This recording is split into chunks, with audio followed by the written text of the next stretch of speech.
It's a Friday afternoon here at the New York Stock Exchange, and I'm excited for many reasons. Number one, it's a Friday. Number two, WrestleMania is this weekend. Number three, April, that's right around the corner. At ModernWallStreet.com, we're doing big things with a ton of major announcements, and I'll reveal that to you later on this month.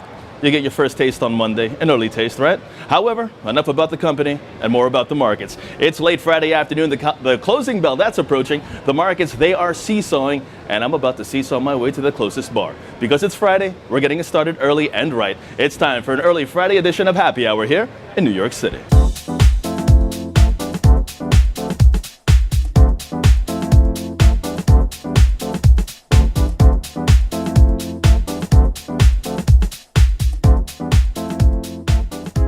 U.S. stocks, they're trading just higher this Friday afternoon right here at the New York Stock Exchange as equities attempt to end the week's decline and as investors remain cautious ahead of first quarter earnings in April. But first, we begin with economic reports as always. This as the third estimate for fourth quarter U.S. GDP came in unchanged at 2.2%. This while corporate profits fell and consumer spending was revised higher to 4.4% from 4.2%. That's the fastest rate since the first quarter of 2006.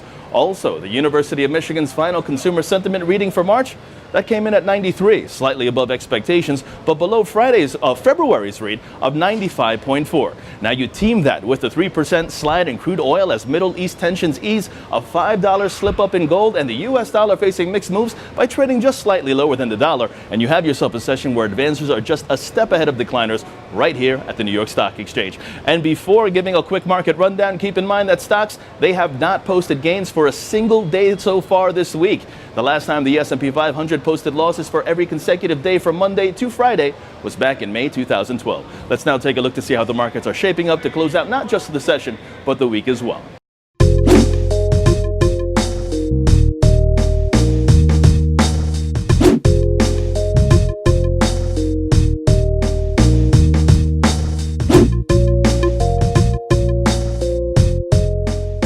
And in corporate news, BlackBerry gaining 2% after posting earnings of 4 cents a share, beating expectations for a 4-cent loss. However, revenue for BlackBerry far below the street forecast as sales from services exceeded those from hardware. And Dow Chemical, they will spin off part of its chlorine derivatives business and merge it with Olin Corporation, creating a company with an annual revenue of about $7 billion.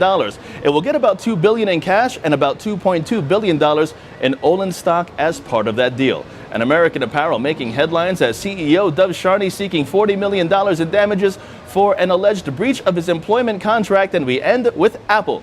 CEO Tim Cook planning to donate his estimated $785 million fortune to charity. This according to an article from Fortune magazine. And before we get out of here, big deal for me. WrestleMania this weekend. I have a couple predictions, all right? Number one, they moved the Andre the Giant Battle Royal to the pre-show so nobody cares anymore.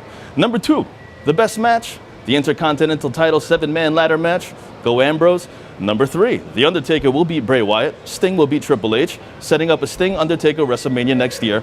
Number four, Seth Rollins beats Orton, Cena beats Rusev. Number five, yes, I know it's fake, but I still enjoy it. And number six, lastly, the obvious will happen. Roman Reigns, he's going to win, but I'm hoping that somehow plans change, especially after he announced that he's not going back to USC. And the Beast Incarnate, Brock Lesnar, walks away as the reigning, defending, undisputed WWE Heavyweight Champion of the world. That's right, Brock Lesnar.